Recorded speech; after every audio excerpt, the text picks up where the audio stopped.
오늘 내일 이제 김장을 하는데, 좀 육신적으로 아침 10시부터 시작해서 지금 저녁 때까지 지금도 이제 지금 이제 간해놓고 있고, 또 누군가 한 집사님은 지금 양념을 버무리고 내일 다 할 준비를 하고 있습니다. 내일 새벽에는 또 새벽 예배 끝나고 이제 그거 씻어내고 또 물기 빼면 또 10시부터 버무리는 일을 하는데, 여러분 그 즐거운 일에 여러분들에게도 동참할 수 있는 그런 은혜가 있으면 좋겠습니다. 함께하면 즐겁고 기쁘고, 또 이렇게 십시일반 또 백지장도 맞들면 낫다고 여러 사람이 하니까 재미도 있고 또 금방 하는 것 같아서 매년마다 보면 좀 더 수월해진다는 느낌을 받고 있습니다. 여러분들 모두가 한 마음으로 또 이런 일들에 동참함으로써 그 나름대로 또 추억이 되고 또 기쁨이 되고 하나님께도 영광이 되는 그런 은혜가 있었으면 좋겠습니다. 자, 오늘 우리가 읽은 말씀은 지붕을 뚫고 중풍병자를 달아내린 그런 어떤 친구들의 이야기로 널리 알려진 말씀입니다. 참 대단하다라는 게 느껴지죠. 대단하다. 어떻게 그런 생각을 할 수 있었을까? 창의적인 생각. 그래서 우리는 이제 그런 것들을 창의적인 믿음, 아주 기발한 어떤 믿음에서부터 나오는 발상, 믿음이 있었기 때문에 어떤 행동하게 되는 어떤 적극적인 남다른 행동, 뭐 이런 것들로 교훈을 삼을 수가 있습니다. 하지만 사실상 이 말씀에서 강조하고 있는 것은 다른 게 아닙니다. 우리가 17절 말씀도 보면은 갈릴리, 유대, 그리고 예루살렘에서 바리새인과 율법 교사들이 예수님을 찾아왔어요. 왜 찾아왔느냐? 병 고치는 능력이 예수와 함께한다라는 걸 듣고 확인하러 온 거예요. 그러니까 일단 초점이 병 고치는 예수의 능력, 여기에 초점이 맞춰져 있어요. 그런데 사실상 그것도 이 본문에서 말하고자 하는 바가 아닙니다. 여기서 말하고자 하는 바는 예수님은 병 고치는 능력보다도 죄를 사하는 권세가 있는 분이다 라는 걸 강조하고 있는 거예요. 그래서 여러분이 성경을 제대로 이해할 수 있었으면 좋겠고, 내가 알고 있는 예수, 내가 믿고 있는 예수님은 어떤 분이신가, 정말 그분이 나의 병을 고쳐줄 수 있는 능력 있는 분이시다, 내 문제를 해결해 줄 수 있는 능력 있는 분이시다, 여러분 믿으시죠? 그분은 능치 못할 것이 없는 전능자십니다. 하나님이시고 하나님의 아들이십니다. 불가능한 게 없죠. 그래서 그분을 우리가 찾아갑니다만, 깜짝 놀라는 것은 뭐냐면 그분은 그 모든 것보다도 제일 중요한 능력은, 기적은 바로 죄를 사하는 권세에 있다라는 거예요. 그럼 우리도 마찬가지 아닙니까? 하나님 앞에 나아갈 때 문제도 해결받고 싶고, 병도 고침받고 싶고, 취직도 하고 싶고, 뭐 합격도 하고 싶고, 애들이 잘 되기를 바라고 결혼도 시켰으면 좋겠고, 많은 꿈과 이런 것들, 저분에게는 뭔가 특별한 게 있어. 교회 가봐, 예수님 믿어봐, 거기에는 뭔가 특별한 게 있어. 네 인생이 달라질 거야. 결혼도 잘하게 될 것이고, 취업도 잘하게 될 것이고, 정말 아주 행복한 가정을 일구면서 누구보다도 복된 삶을 살 수 있을 거야. 교회 가봐, 예수 믿어. 이 말이 너무 우리에겐 달콤한 말이고 정말 우리에겐 복음이고, 그렇게 해서 예수님을 믿는 그런 결단과 또 하나님 앞에 가서 구원받는 그런 역사가 있는데, 자, 이런 모든 것들이 우리를 예수님께 나아가게 만들고, 또 예수님을 믿고 그분 앞에 가서 예배드리게 만들고 기도하고 간구하게 만들지만, 정작 우리가 정말로 만나야 할 예수님은 내 죄의 문제를 해결해 주시는 분으로 만나야 됩니다. 일평생 딱 한 번은 그렇게 주님을 만나야만 됩니다. 만약 그런 예수님을 만나지 못한다면 우리는 예수님을 겉으로만 만나게 된 거예요. 겉으로만. 진짜로 내가 예수님을 믿고 진짜로 예수님을 만났다면 그분으로부터 우리는 죄의 문제를 해결받아야 됩니다. 죄사함을. 그래서 이 지붕을 뚫고 중풍병자를 달아내어서 그가 고침을 받고 나아서 걸어간 이 이야기는 이와 같은 큰 교훈을 주고 있는 것입니다. 그래서 우리가 이 말씀을 통해서는 세 가지 교훈을 여러분과 함께 나누고자 하는데, 첫째는 우리도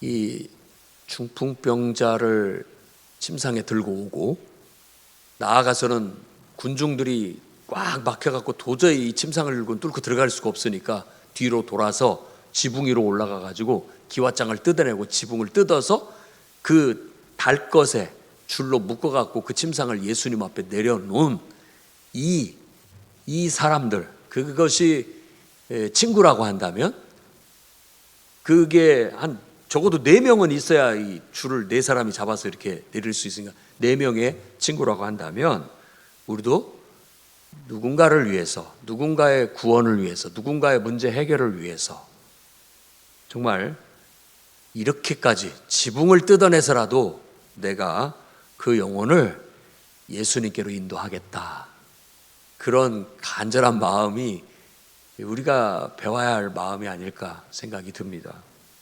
우리는 보통 조금 뭘 하다가 가로막히면 아닌가 보다 하고 쉽게 포기하거나 되돌아서는 경우들이 많습니다. 그게 보통 대부분의 사람들이죠. 예수님의 그 산상수훈의 가르침처럼 사람들은 넓은 길로 가요. 많이. 대부분은 쉽고 편한 길을 가려고 합니다. 또 교회 다니는 것도 예수 믿는 것도 쉬운 길로, 편한 길로 생각을 많이 해요. 그래서 참 그게 뭐 나쁘다라고 평가하기도 뭐하지만은 수준 높은 신앙은 아닌 것 같아요. 정말로 우리가 초점을 맞춰야 할 것은 내가 편하고 좋은 것이 아니라 사실은 하나님이 기뻐하고 원하는 길로 가야 진정한 신앙 아니겠습니까? 근데 이제 대개 사람들은 자기한테 맞춰요. 내가 이렇게 편하니까, 내가 이게 수월하니까, 이게 쉬우니까 그렇게 맞추는데 그것도 나쁘다라고 말할 수는 없습니다. 또 하나님이 각자의 분량껏 그렇게 또 은혜를 주셨을 수도 있지만 어쩔 때 보면 정말로 충성되고 정말로 귀감이 되고 모범이 되고 그럴 수 있는 신앙은 그럼에도 불구하고 해내는 신앙, 그것은 나한테 초점을 맞추지 않고 하나님 말씀에 초점을 맞추는 신앙, 그렇죠.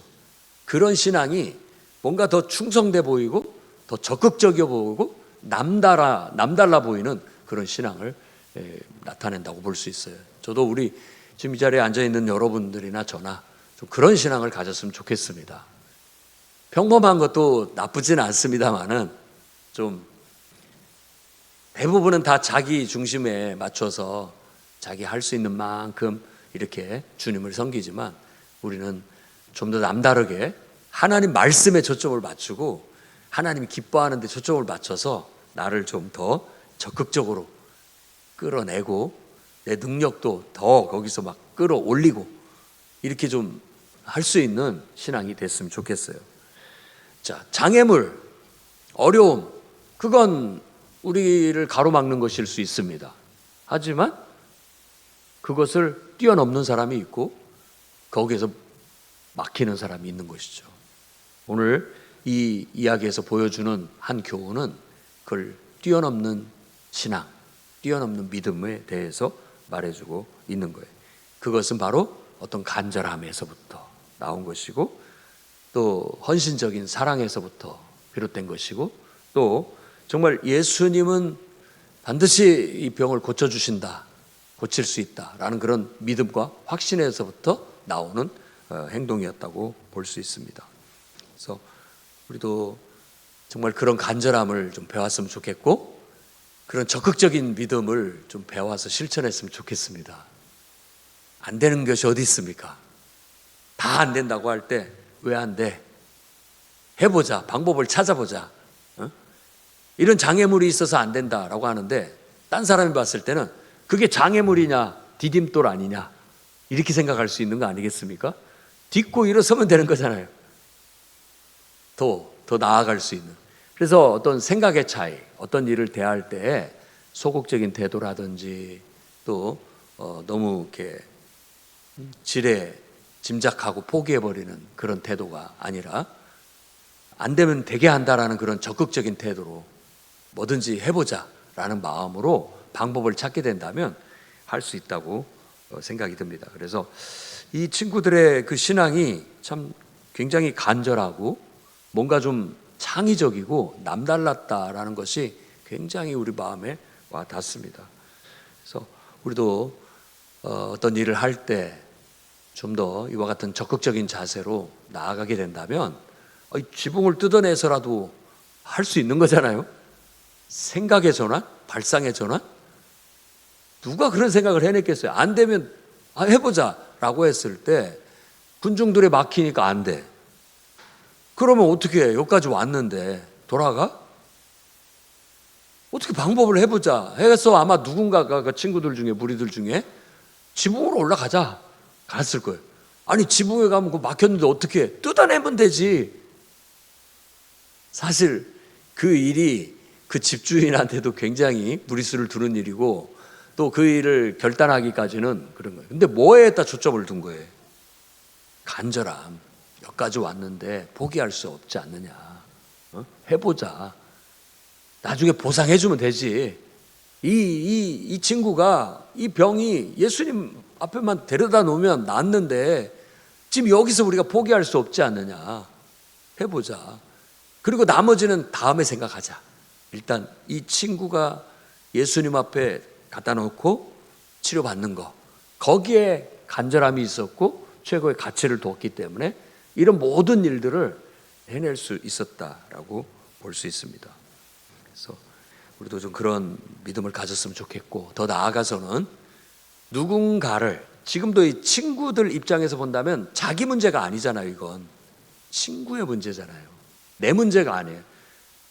늘 가까이서 지켜본 안타까운 한 영혼, 한 인생, 불쌍한 한 인생을 보고 야, 이거 이대로 뒀다가는 이거 뭐 안 될 것 같다. 이 기회가 또 없다. 우리 친구를 이번 기회에 예수님 앞에 데리고 와서 다시 살려내서 새 삶을 살게 하자. 이런 간절한 마음이 있었기에 그들의 헌신적인 노력과 수고, 사랑이 있을 수 있었던 것이죠. 가만히 보면 이런 헌신적인 사랑이나 헌신이나 이런 봉사가 어디서 나오느냐 보면은 다 사랑이에요. 사랑이 없으면 세상은 돌아갈 수도 없고, 하나님은 모든 사람 속에 사랑을 주셔서 세상을 지금 돌보고 계시고 섭리하고 계시다라고 해도 과언이 아니에요. 그래서 정말로 믿음이 좋은 사람은 하나님의 마음, 하나님의 사랑이 우리 안에 있어서 그 사랑이 불특정 다수, 꼭 내가 잘하는 사람이라든지 이런 사람이 아니라, 내가 좋아하는 사람이 아니라 불특정 다수에게 하나님의 뜻에 의해서 흘러가게 되는 거예요.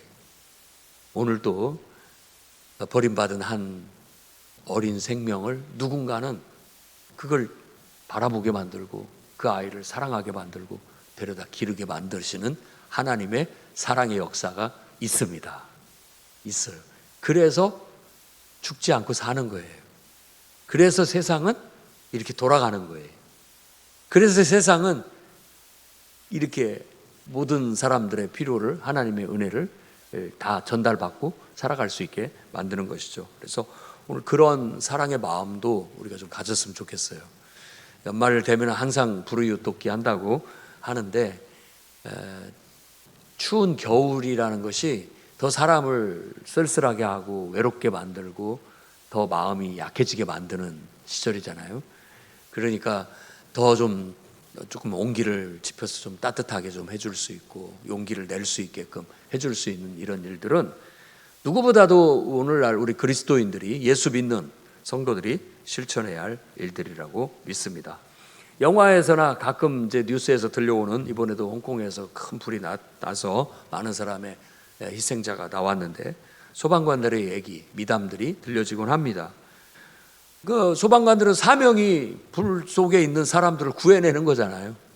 그러니까는 좀 다소 위험이 있지만 감행을 해서라도 어떻게든지 한 사람이라도 살려내려고 그 불구덩이수를 뛰어드는 것, 그리고 정말 어려운 불가능한 상황 속에서도 가능하게 만들어서 어떻게든 자기도 살지만 그 사람을 살려내는 그런 일들을, 그러다가 피치 못해서 희생을 당하기도 하지만 그 일은 정말 너무나 아름다운 희생이고 헌신이고 사랑이라고 보통 말을 하잖아요.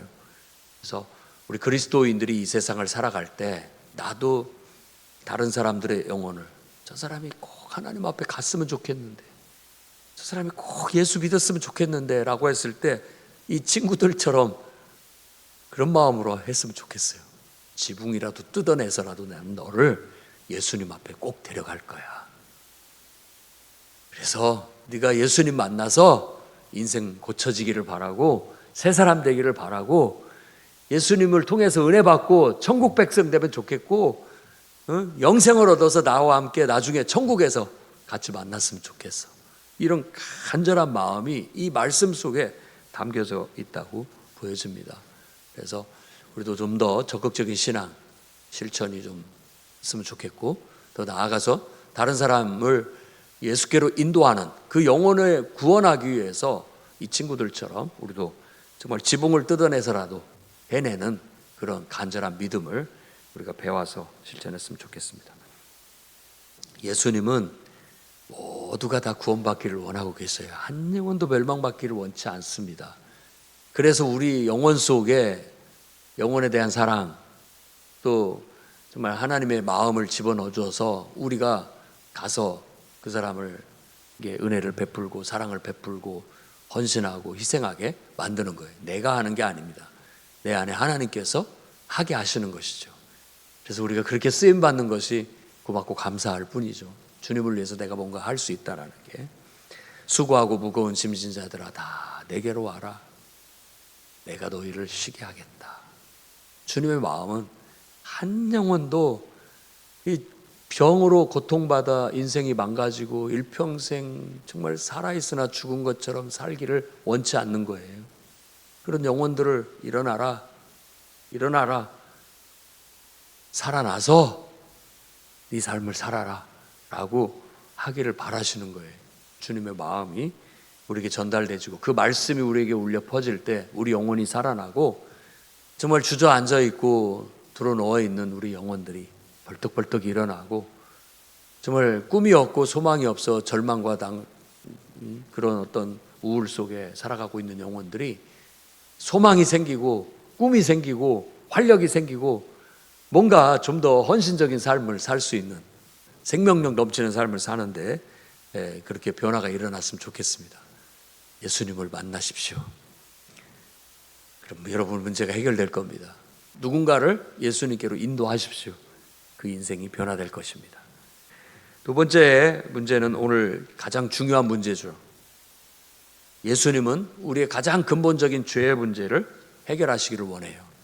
주님은 우리 병을 고쳐주기도 하고 우리에게 소망을 주기도 하고 꿈을 주기도 하고 기적을 나타내 주시기도 하고 우리에게 기쁨을 주실 수 있지만 정말로 이 모든 것보다도 가장 해주고 싶은 것은 죄사함이에요. 그래서 중풍병자를 그렇게 친구들이 지붕까지 뜯어냈을 때 모두가 다 어안이 벙벙 놀랐을 거고 아니 뭔 일이야 도대체? 라고 하고 있을 때 예수님께서도 나는 감명받았다고 생각을 해요. 그러면서 야 이 사람아 네 죄사함을 받았다 라고 그렇게 얘기를 하는 거예요. 근데 저는 여기서 이 말씀을 묵상할 때 정말 하나님이 두 가지를 느낄 수 있었어요. 하나는 이게 지금 그 중풍병자의 친구들의 행위였지만 사실은 하나님이 그와 같이 하신 거예요. 다 죄에 갇혀서 죄에 죽어가고 있는 영혼들을 내버려 두면 그냥 죽는 거예요. 그런데 우리 하나님은 이들을 내가 살려내야 되겠다. 내버려 두면 안 되겠다 해서 지붕이라도 뜯어서 우리를 살려내려는 게 바로 우리 하나님의 마음인 거예요. 그런데 이 친구들의 마음이 그 하나님의 마음을 닮은 거예요. 닮은 거예요.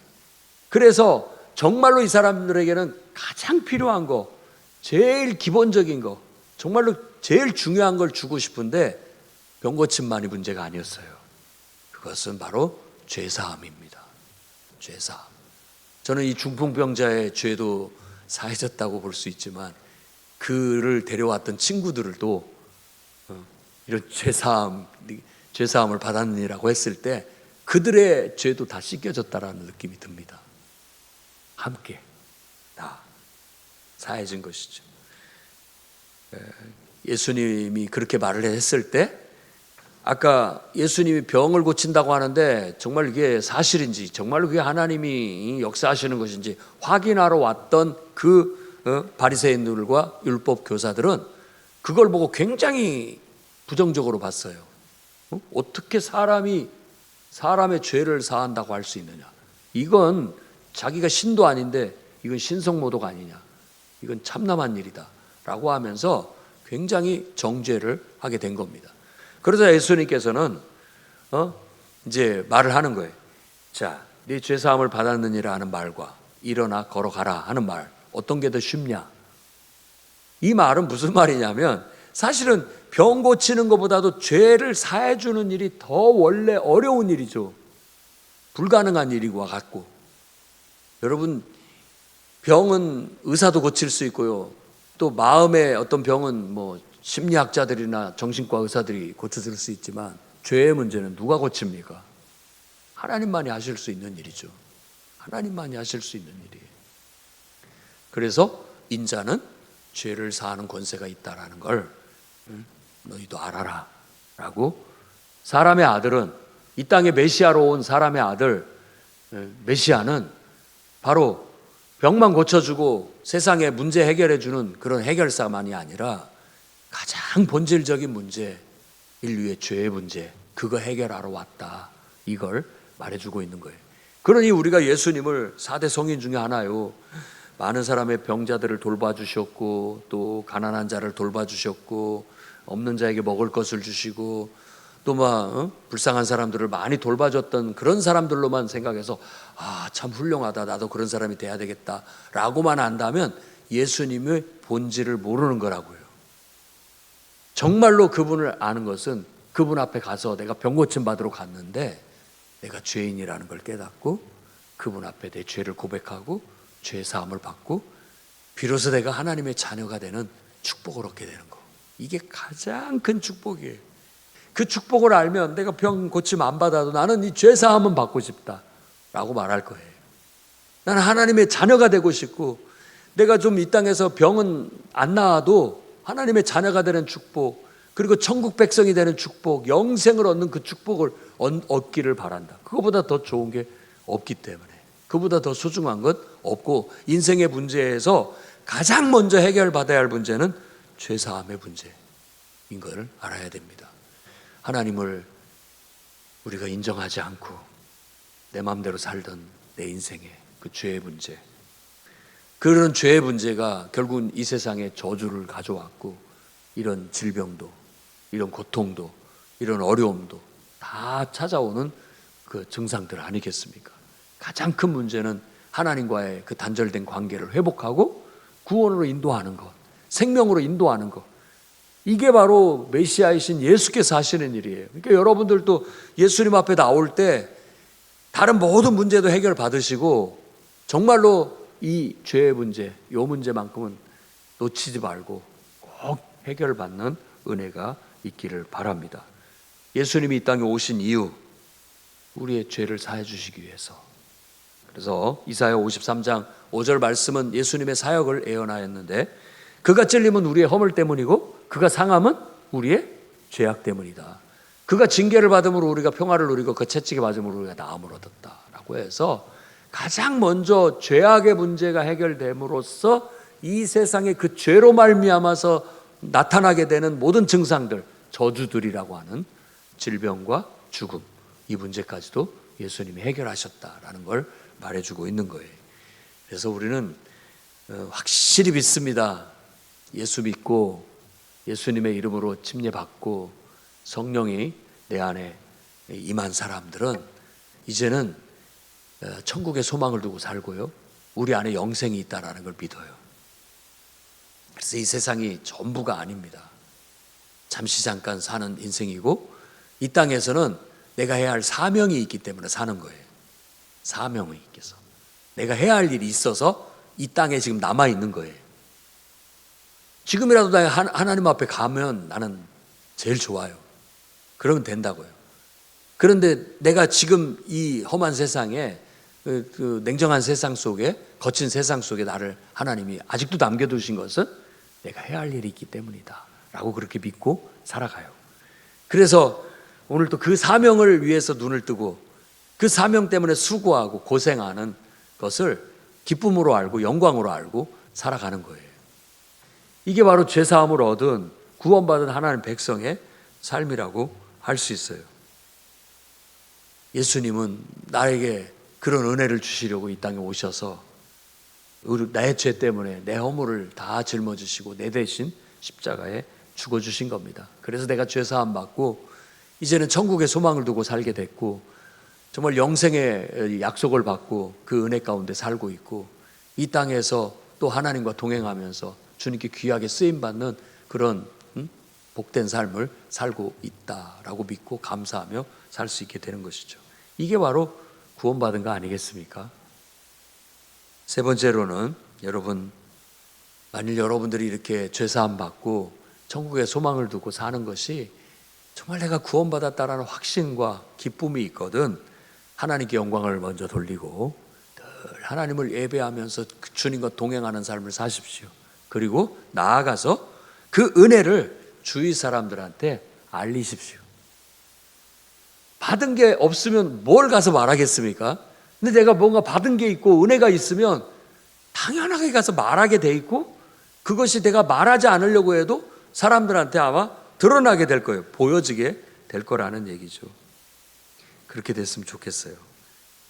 그래서 정말 베드로와 요한이 기도하러 성전 비문에 갈 때 거기 앉아있는 안전뱅이를 정말 하나님의 성령의 감화 감동으로 막 성령이 그 사람을 일으켜라 하는 것 같아요. 그래서 금과 은은 내게 없거니와 내게 있는 것으로 내게 주노니 나사렛 예수 그리스도의 이름으로 일어나 걸어라 하고 잡아 일으켰더니 불떡 일어난 거예요. 40평생에 태어나서 한 번도 걸어보지 않은 사람이 다리가 펴지고 심줄에 근육에 힘이 생기고 걷기 시작하고 뛰기 시작한 거예요. 그래서 다 사람들이 깜짝 놀라서 그걸 바라봤고 모여들자 바로 그걸 계기로 해서 이건 내가 한 게 아니라 바로 내가 믿는 예수 그리스도께서 내 안에서 역사하신 것이다. 너희도 예수를 믿어라 라고 이끄는 그런 하나의 계기로 삼았었죠. 우리도 마찬가지입니다. 내가 구원받은 경험, 또 누군가가 예수 믿고 구원받고 변화된 경험, 체험 이런 것들을 통해서 더 많은 사람들에게 이러한 사실들이 알려져서 나도 예수 믿어야 되겠다. 나도 하나님을 섬기면서 남은 생애를 이제 살아야 되겠다. 제대로 하나님이 창조하신 인간답게 나를 창조하신 하나님 인정하고 그분께 예배 드리고 그분과 동행하면서 그분과 함께 남은 생애는 그분 뜻대로 그분을 위해서 사는 삶을 살아야 되겠다. 이런 결단이 나올 수 있도록 해준다면 얼마나 좋겠습니까? 옛날에 93년도인가 4년도인가 얼라이브라는 그런 실화를 바탕으로 한 영화가 있었죠. 1972년에 우루과이 대학 럭비팀이 그 비행기에 대다수 탔었습니다. 그런데 안데스 산맥에 남미에 있는 안데스 산맥에 추락을 하게 됐죠. 그래서 많은 사람이 죽고 거기에 이제 럭비 선수들로 구성된 그런 사람들이 살아남았는데 그 눈 덮인 거기에서 구조만을 기다리기에는 어려웠죠. 그런데 그 사람들이 구조받기까지 72일을 버텨냈는데 3명의 우리가 구조를 요청하러 가자는 팀을 짜가지고 그 중에 한 명이 성공을 해요. 그래서 그 사실을 알려서 다른 사람들을 다 구원을 받았는데 그때 구원받은 사람이 16명이 살아나게 됐다고 그렇게 얘기하죠. 자, 내가 먼저 가서 살아났으니까 남은 15명을 가서 구조할 수 있도록 안내한 것이 됐잖아요. 바로 그런 것들을 우리가 해야 된다. 구원받은 사람들은, 은혜 받은 사람은 그런 삶을 살아야 된다라는 걸 바라고 있습니다. 그래서 오늘 저는 지붕을 뚫는 그런 믿음을 보여줬던 친구들의 그런 행위, 그리고 예수님은 죄를 사하는 권세가 있다라는 더 본질적인 어떤 가르침, 이 말씀을 통해서 우리도 정말 좀 더 적극적인 믿음, 지붕을 뜯어내고도 해낼 수 있는 그런 적극적인 믿음을 실천했으면 좋겠고, 무엇보다도 죄사함의 문제 해결받고 구원받고 은혜 받았다면 다른 사람에게도 우리가 그 은혜를 나눠줄 수 있는 그런 성도들이 될 수 있기를 바라고 오늘 그것을 위해서 함께 기도했으면 좋겠습니다. 기도하겠습니다.